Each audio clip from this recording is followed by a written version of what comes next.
म्हणजे वाईड असेल अतिरिक्त धावेने आपल्या गोलंदाजीला सुरुवात केली संघाच्या धावसंख्येने. संघाची धावसंख्या ती 1 धाव, ह्याच एका धावेने धावांचा श्रीगणेश देखील केला जातोय. पुन्हा एकदा पंचांचा इशारा आमच्यापर्यंत येतो, तोच म्हणजे वाईड चेंडूचा वारंवार 2 चेंडू अतिरिक्त टाकले देखील जातात. कुठेतरी कमबॅक करणं नक्कीच गरजेचं असेल. फिरोज कडून नक्कीच सोम खूप काही शिकत होता. आता आमने सामने आहेत, बघूया सोम कशा प्रकारची बाजी मारतो त्याच्यासमोर. इथे मात्र पहिल्याच चेंडूवरती सोमचं इथे स्वागत केलं जात आहे. पहिलाच इथे चौकार आपल्याला फिरोजच्या बॅटमधून पाहायला मिळतोय.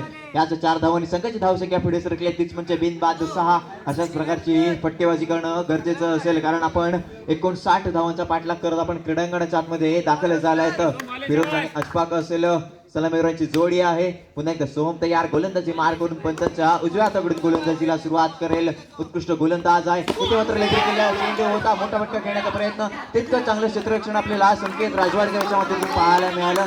निर्धाव चेंडूची सांगता देखील झाली. अशाच प्रकारची गोलंदाजी नक्की सोमला करावी लागेल. निर्धाव चेंडू असेच फेकावे लागतील.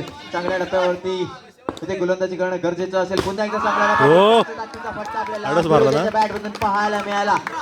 याच 4 धावांनी संघाची धावसंख्या पुढे सरकली, तीच म्हणजे 10. संघाची धावसंख्या देखील दुहेरी अंकात आपल्याला प्रवेश करताना पाहायला मिळाले. 10 या धावसंख्येवरती रोखलं देखील जात आहे. पुन्हा एकदा केलेला चेंडू, इथे मात्र पंचांचा इशारा आहे, तोच म्हणजे वाईड चेंडूचा आणि चेंडू जातो देखील सुरुवात एका धावेसाठी. टोटली या चेंडूवरती 2 धावा. याच 2 धावांनी संघाची धावसंख्या पुढे सरकली, तीच म्हणजे 12 या धावसंख्येवरती. कुठेतरी कमबॅक करणं नक्कीच गरजेचं असेल. पुन्हा एकदा गोलंदाज तयार. इथे मध्ये लेग केला चेंडू हलक्या हाताने इलेक्शनच्या दिशेने चेंडूला कटवला देखील जातोय. केवळ टिकल्या स्वरूपात 1 धाव देखील या चेंडूवरती मिळेल. पहिल्या पंचकातील अंतिम चेंडूचा खेळ मैदानामध्ये बाकी असेल. पुन्हा एकदा सोम तयार होतं. स्ट्रायकिंग एंड वरती आपल्याला फिरोज पाहायला मिळतोय. बॅट घेऊन सोमेच्या गोलंदाजीचं आव्हान देखील केलं जात आहे. बघूया कशा प्रकारे आता फिरोज फलंदाजी करतो. मोठे फटके फिरोजच्या बॅट मधून आपल्याला पाहायला देखील मिळाले. पुन्हा एकदा सोम तयार, पंचांच्या उजव्या हाताकडून पुन्हा एकदा गोलंदाजीला सुरुवात करायला. इथे मात्र ब्रेक करण्याचा प्रयत्न सफल ठरतोय.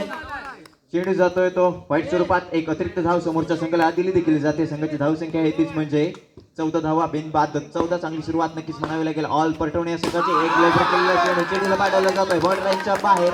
4 धावांसाठी पहिल्या पंचकाच्या समाप्तीनंतर संघाची धावसंख्या आहे ती बिनबाद 18 धावा.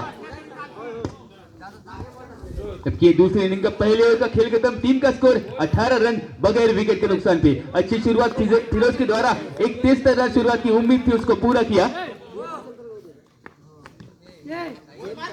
अब जीतने के लिए 15 गेंदे और 41 रन की जरूरत. 15 गेंदे 41 रन. ये मुकाबला कांटे का होगा, टक्कर का होगा. दोनों ही अच्छे बल्लेबाज. अब देखना होगा गेंदबाजी के लिए कौन आता है. ऑल सोमेश्वर की तरफ से ओमकार तैयार खड़े होंगे गेंदबाजी मारते. एक बड़ा गेंदबाज और अच्छे बल्लेबाज अशफाक तैयार खड़े होंगे स्ट्राइकिंग एंड पे. ओमकार टू अशफाक. दूसरी ओवर पहली गेंद का खेल शुरुआत. फिर एक बार ओमकार पहली गेंद लेकर Omkar to Ashfaq. Mega final दूसरी ओवर पहली गेंद. इस बार देखिए खराब शुरुआत की थी. फिरोज स्ट्राइक चाहते थे लेकिन मना किया वहां पे अशफाक ने. अभी भी देखिए थोड़ा सा बंटर दोनों टीम के बीच में, एक अच्छी भिड़ंत दोनों टीमों के दरमियान. टीम का स्कोर वही रुका हुआ 19 रन. फिर एक बार ओमकार. इस बार देखिए अच्छी गेंद, इस बार अच्छी गेंद. गेंद थोड़ी नीचे रही. इस बार डॉट गेंद. पहली गेंद वाइड थी लेकिन उसके बाद एक डॉट गेंद. ओमकार की वापसी इस गेंद के दरमियान. फिर एक बार तैयार खड़े होंगे ओमकार. दूसरी गेंद लेकर ओमकार टू अशफाक. इस बार देखिए अच्छी गेंद करना प्रयास इस गेंद के ऊपर. अच्छी फील्डिंग. लगातार दूसरी गेंदें डॉट डाली है. चुप कराया अशफाक को ओमकार ने 2 गेंदों में. फिर एक बार तीसरी गेंद ओमकार टू अशफाक. तीसरी मर्तबा. इस बार अच्छा शॉट. इस बार इस गेंद को सीधा पहुंचाया है 4 रन के लिए. ये बड़ा प्रहार, कड़ा प्रहार. 4 रन से टीम का स्कोर चलता हुआ बढ़ता हुआ 23 रन बगैर विकेट के नुकसान पे. हालांकि 2 गेंदें अच्छी डाली थी, उसके बाद एक खराब गेंद. फिर एक बार ओमकार चौथी गेंद के साथ तैयार. अपनी गोटी की चौथी गेंद इस बार अशफाक के लिए. इस बार तैयार खड़े थे. अच्छी फील्डिंग की कोशिश. इस बार भी डॉट गेंद. यानी फिर एक बार तैयार करेंगे आखिरी गेंद लेकर ओमकार टू अशफाक. इस ओवर में चुप कराया यहाँ पे अशफाक को ओमकार ने. इस आखिरी गेंद के ऊपर देखना क्या होता है. देखिए इस बार प्रेशर. गेंद वाइड. टीम के स्कोर कार्ड में इजाफा. टीम का स्कोर 1 रन से बढ़ता हुआ 24 रन. फिर एक बार अच्छी नपी दिली गेंदबाजी ओमकार की तरफ से. आखिरी गेंद अशफाक के लिए. इस बार आगे आते लिया. गेंद को पहुंचे सीमा पर. आखिरी गेंद के ऊपर चौका. टीम का स्कोर कार्ड दौड़ता हुआ 28 रन बगैर विकेट के नुकसान पर। 2 ओवर की समाप्ति, टीम का स्कोर 28 रन बगैर विकेट के नुकसान पे। 2 पंचकाच्या समाप्तीनंतर संघाची धावसंख्या आपल्याला पाहायला मिळते तीच म्हणजे बिनबाद 28. येणारे पुढील 10 चेंडू आणि 31 धावांची गरज असेल हा सामना 15-15, बॉल पटवणे या संघाला. 4 चौक 16, 4 चौके मारला लागणार आहे. हे देखील बघणं गरजेचं असेल कारण येणारे पुढील 10 चेंडूंवरती 31 धावांची गरज असेल. हा मेगा फायनलचा सामना आहे. या सामन्यामध्ये जो विजय प्राप्त करेल तो विजेच्या दशकावरती आपलं नाव कोरणार आहे. संकेत याच्यावरती विश्वास देखील दाखवला जातो. वैयक्तिक कोटीने पहिला आणि संघाकडून तिसरं एक महत्वाचं पंचक घेताना आपल्याला पाहायला मिळते तोच म्हणजे संकेत. पहिला चेंडू फिरोज याच्यासाठी इथे मात्र चेंडूला पाठवला जातोय वन रेंजच्या बाहेर 4 धावांसाठी. फिरोज कडून वारंवार आक्रमण केलं जात आहे. फिरोज याची आपल्याला बॅट बोलताना पाहायला मिळाले. आक्रमक फलंदाजी आपल्याला फिरोज कडून पाहायला मिळाले. पहिल्याच चेंडूवरती ही संकेताचा समाचार देखील घेतला जातोय. पुन्हा एकदा दुसऱ्या चेंडूवरती दुसरा चटकार बॅक 2 चेंडूवरती 2 चौकार लगावण्यात सफल देखील झालाय. तोच म्हणजे फिरोज एक चांगली फलंदाजी आपल्या संघासाठी करताना पाहायला मिळालंय. मैदानामध्ये वारंवार समीकरण आपल्याला बदलताना पाहायला मिळालंय. संघाची धावसंख्या आता आपल्याला पाहायला मिळेल तीच म्हणजे 36 धावा. बिनबाद 36. चांगली सुरुवात नक्कीच म्हणावी लागेल फिरोज कडून. एक आक्रमक फलंदाज म्हणून ज्याला ओळखलं जातं अशाच प्रकारची फलंदाजी आपल्या संघासाठी करतोय. येणार पुढील आता 8 चेंडू आणि 23 धावांची गरज हा सामना जिंकण्यासाठी. बघूया कोणता संघ इथे विजय प्राप्त करणार. इथे म्हणजे चेंडू होता. चेंडूचा इथे समाचार घेतला नाहीये. चांगला चेंडू नक्कीच म्हणावा लागेल. डिसिजन इथे पेंडिंग असेल. कोणत्याही संघाने पंचांशी वाद घालायचा नाहीये. जो पंच डिसिजन देतील तो आपल्याला मान्य करावाच लागेल. दोन्ही संघाने आपले खेळाडू वृत्ती दाखवायची आहे. तिथे मात्र पंचांचा इशारा येते तोच म्हणजे टिकट सुरुवात 1 धावेचा. आता मात्र मैदानामध्ये समीकरण बदलते. येणारे पुढील 7 चेंडू आणि 22 धावांची गरज. कोणता संघ इथे विजय प्राप्त करणार हे देखील बघणं गरजेचं असेल. पंचांचा निर्णय आपल्याला मान्य करावा लागेल. संघाची धावसंख्या आहे तीच म्हणजे 37 धावा. येणार पुढील 7 चेंडू आणि 22 धावांची गरज. सामना एक रोमांचक स्थितीमध्ये येऊन टेपलेला पाहायला मिळाला. इथे मात्र चेंडू आपल्याला करताना पाहायला मिळाला आहे. उत्कृष्ट गोलंदाजी आपल्याला पाहायला मिळाली.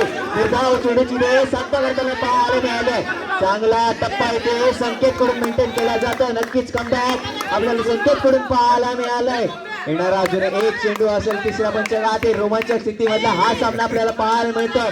ग्रँड फिनालेचा हा सामना आहे. आता मात्र येणारे पुढील 6 चेंडू आणि 22 धावांची गरज. इथे बघूया आता हा फिरोज कशा प्रकारची फलंदाजी करतो. संकेत वरती नक्कीच विश्वास दाखवला होता. त्याच विश्वासावरती संकेत इथे उभं राहताना आपल्याला पाहायला मिळालाय. हे अंतिम चेंडू इथे मध्ये फुलटा चेंडू येतात. फुलटा चेंडूचा हा चांगला समाचार देखील घेतला जातोय. संघाची धावसंख्या पुढे सरकली आहे तीच म्हणजे 41 धावा. आता मात्र येणारे पुढे 5 चेंडू आणि 18 धावांची गरज हा सामना जिंकण्यासाठी. ऑल पलटवण्या संघाला 5 गेंदे 18 रन की जरूरत. ये मुकाबला आइस वर्सेस फायर का एक पूरी तरीके से अच्छा मुकाबला है मेगा फाइनल का. दोन्ही संघांमध्ये एक तुल्यबल्ली आपल्याला भिडत पाहायला मिळते. येणार पुढे 5 चेंडू आणि 18 धावांची गरज. सामना हा कंपल्सरी चेस असेल. दोन्ही संघाच्या कर्णधारांनी ही नोंद घ्यायची आहे. हा या स्पर्धेचा नियम आहे. आपल्याला 18 धावा कंपल्सरी या चेस कराव्याच लागतील. इथे मात्र अंकुर याच्यावरती विश्वास दाखवला जातो. वैयक्तिक कोटीने पहिला आणि संघाकडून एक निर्णायक 5 चेंडू घेऊन अंकुर आलीम क्रीडांगणाच्या आतमध्ये आपल्याला सज्ज होताना पाहायला मिळतोय. पंचांच्या उजव्या हाताकडून गोलंदाजीला सुरुवात करेल. स्ट्रायकिंग एंड वरती अशफाक पाहायला मिळेल. येणारे पुढील 5 चेंडू आणि 18 धावा. फायनलचा हा सामना आहे. रोमांचक स्थितीतला हा सामना थंडीच्या कडाक्यामध्ये येईल. हा रोमांचक सामना आपल्याला पाहायला मिळतोय. हा फायनलचा सामना आहे. याच 5 चेंडूंवरती 18 धावा आहेत म्हणजे 5 चेंडूंवरती 5 चौकारांची गरज असेल. अशफाक आहे स्ट्रायकिंग एंड वरती. बघूया इथे अशफाक कशा प्रकारची फलंदाजी करतो. पहिला चेंडू असेल अंकुर याचा पंचांच्या उजव्या हाताकडून. इथे म्हणजे पहिला चेंडू होता पण चेंडूला करण्याचा प्रयत्न होता. इथे मात्र चेंडू जातो डिफ्लेक्ट होतात 1 धावेसाठी. म्हणजे आता मैदानामध्ये पुन्हा एकदा समीकरण बदलताना पाहायला मिळतंय. येणारे पुढे 4 चेंडू आणि 17 धावांची गरज. सामना एक रोमांचक स्थितीमध्ये येऊन टेपलेला पाहायला मिळाला आहे. उत्कृष्ट गोलंदाजी आपल्याला अंकुरकडून पाहायला मिळते. दुसरा चेंडू नक्कीच चांगली गोलंदाजी आपल्याला इथे अंकुरकडून पाहायला मिळाला. नक्कीच चांगला कमबॅक असेल. पहिला झटका एक मोठा झटका नक्कीच म्हणावा लागेल अशफाक याच्या रूपात. आता मात्र मैदानामध्ये समीकरण बदलले. येणारे पुढे 3 चेंडू आणि 17 धावांची गरज. एक हाय व्होल्टेज सामना आपल्याला पाहायला मिळालाय. चांगली गोलंदाजी आपल्याला अंकुरकडून पाहायला मिळाली.